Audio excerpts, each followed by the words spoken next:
APC साहब, आप एक बार थोड़ा इसकी समीक्षा बैठक ले लें। हमने जिन विभागों को इसके साथ जोड़ा था 2017 में, उन्हीं विभागों को ध्यान में रख करके बड़ी टीम बनाने की बजाय हम लोगों ने कोविड नियंत्रण के लिए पहले टीम 11, बाद में टीम 9 बना करके कोरोना जैसी महामारी को भी पूरी तरह नियंत्रण करने में सफलता प्राप्त की और देश के अंदर एक अच्छे मॉडल यूपी के द्वारा समय समय पर जो जारी किए गए, ये उसके उदाहरण भी हैं। तो इसलिए इन सभी कार्यक्रमों पर हम लोग अपने कार्रवाई सभी विभाग एक साथ मिलकर के आगे बढ़ाने का कार्य करें। 1 जुलाई से अलग अलग जनपदों में कार्यक्रम होंगे। कहीं पर प्रभारी जो मंत्रीगण भी जाएंगे, कहीं नोडल अधिकारी जाएं, हर जनपद में कार्यक्रम हो। स्वास्थ्य विभाग के वरिष्ठ अधिकारीगण जनपदों में जाएं, कैंप करें और इसे अभियान के रूप में एक तो लेने की कार्रवाई आगे बढ़ें। दूसरा, 1 जुलाई से लेकर के अभी स्कूल चलो अभियान को सफलतापूर्वक बेसिक शिक्षा परिषद भी और माध्यमिक शिक्षा भी दोनों के स्तर पर अपने अपने स्कूलों की स्थिति को ठीक करने की व्यवस्था। प्रयास ये होना चाहिए कि विद्यालय दर्शनीय होने चाहिए। मैं एक दिन यहीं लखनऊ में एक इंटर कॉलेज का वैसे चला गया था मैं एक कार्यक्रम में। बहुत पुरानी बिल्डिंग है, लेकिन उसमें बड़े बड़े पेड़ जमे हुए। क्या मतलब है?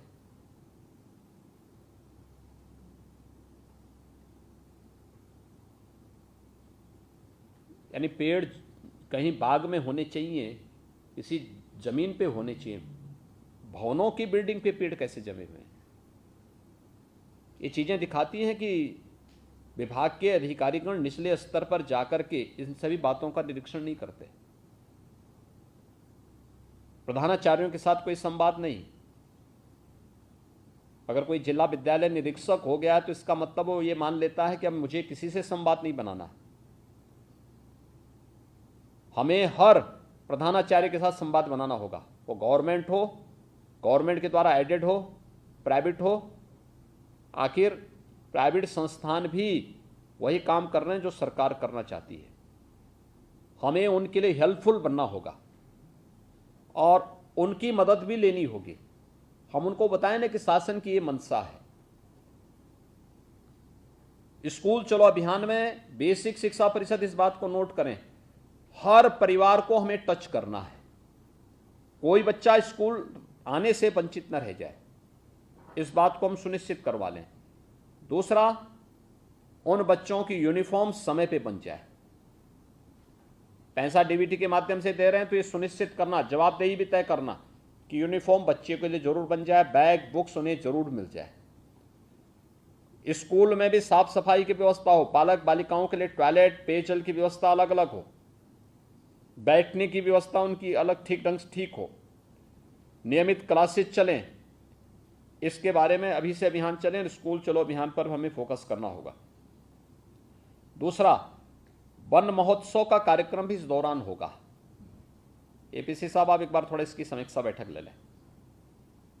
ये अपने आप देखिए, आप ईस्टर्न यूपी में जाएंगे, बहुत सारे जनपद ऐसे हैं जहां पे रात्रि में अगर वे लोग हैंडपंप का पानी अपने किसी बर्तन में रख देंगे तो सुबह नीचे एक मोटी सी लेयर बन जाती है, पानी के नीचे हैवी वाटर है। वहां पर भी लोग अगर छान करके पिएंगे तो उनके लिए ज़्यादा अच्छा होगा, क्योंकि आवश्यक नहीं कि हर जगह आरओ लगा होगा या हर जगह ट्रीटमेंट प्लांट ही लगा होगा। लोग इस्तेमाल करते रहे हैं। हम सेलो हैंडपंप हटाने की बात करते हैं, लेकिन हम उसका विकल्प क्या दे रहे हैं? तत्काल हमारे पास कोई विकल्प हो नहीं है, हम गर्म करके ही पानी पीने के लिए लोगों को बोलें। और दूसरा, सर्विलांस को हमें मजबूत करना पड़ेगा। ये हमारे लिए बहुत महत्वपूर्ण होगा। यूनिसेफ, पाक, WHO या टाटा ट्रस्ट और गोदरेज CSR से कोई है यहाँ पे? इन लोगों को नहीं बुलाया गया। इन लोगों के साथ भी बैठक हो जाए। ये महत्वपूर्ण बैठक है, इसलिए इसको एक बार देखेंगे।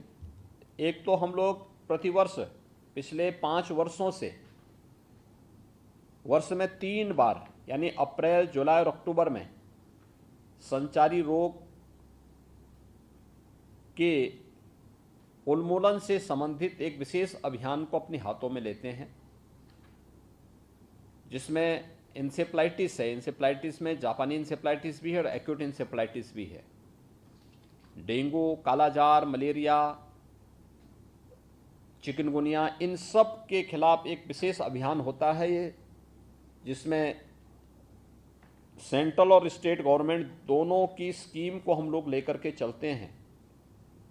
राज्य सरकार के स्तर पर अंतर विभागीय समन्वय के माध्यम से अभियान चलता है। 1 जुलाई से अभियान प्रारंभ होगा पूरे प्रदेश में। पहले सीमित 38 जनपदों तक हम लोगों का था, लेकिन बाद में हम लोगों ने कहा कि भाई प्रदेश का कोई ना कोई जनपद किसी न किसी, अगर आप 38 जनपदों को देखेंगे तो इंसेफ्लाइटिस की दृष्टि से संवेदनशील है, लेकिन वहीं अगर आप मध्य यूपी से जुड़े हुए या पश्चिम यूपी से जुड़े हुए कुछ जनपदों को देखेंगे, इंसेफ्लाइटिस आपको कुशीनगर से लेकर के सहारनपुर तक उसके पेशेंट मिलेंगे। डेंगू मथुरा, फिरोजाबाद, आगरा से लेकर के लखनऊ तक इससे जुड़े हुए मामले कानपुर, ये सभी उसमें देखने को मिलते हैं। मलेरिया बरेली और उसके आसपास के क्षेत्र इसके दृष्टि से संवेदनशील है। कालाजार के लिए वाराणसी और उसके आसपास के जनपद संवेदनशील हैं। चिकनगुनिया के लिए बुंदेलखंड का पूरा क्षेत्र इसके लिए संवेदनशील है। यानी प्रदेश कहीं ना कहीं किसी न किसी रूप में, कम या ज़्यादा रूप में उसके प्रभावित है। बीमारी बढ़ती तभी है जब कम की हम लापरवाही करते हैं और उसकी अनदेखी करते हैं। इसलिए हमें पूरे प्रदेश को इसके लिए लेना पड़ा है। इसलिए पूरे प्रदेश में एक साथ ये अभियान चलना चाहिए। 1 तारीख से अभियान चलना है। हर जिला मुख्यालय पर, हर तहसील मुख्यालय पर, हर ब्लॉक मुख्यालय पर, हर नगर निकाय, हर सार्वजनिक स्थल पर, ब्लॉक मुख्यालय, चिकित्सालय, इन सभी पर सूचना विभाग, स्वास्थ्य विभाग के साथ मिलकर के बड़े बड़े होर्डिंग्स लगाएं, संचारी रोग नियंत्रण से जुड़े हुए उसको लेकर के। इससे कौन कौन सी बीमारियां हैं, इनसे बचाव के लिए क्या सावधानी बरती जानी चाहिए, एक। दूसरा, इस अभियान को सफलतापूर्वक आगे बढ़ाने की जिम्मेदारी केवल स्वास्थ्य विभाग की नहीं है, इस सभी की सामूहिक जिम्मेदारी है। सभी लोग मिलकर के इस अभियान को सफलता की ऊंचाइयों तक पहुंचाने में अपना योगदान दें। जैसे अभी अलग अलग विभागों ने बोला कि क्या उनके स्तर पर हो रहा है।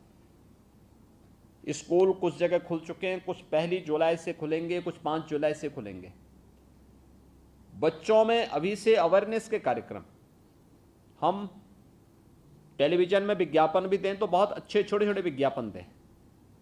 लंबा विज्ञापन कोई देखता नहीं जी, छोटे विज्ञापन, 30 सेकंड के विज्ञापन, प्रभावी विज्ञापन, अलग अलग उसके विज्ञापन हो।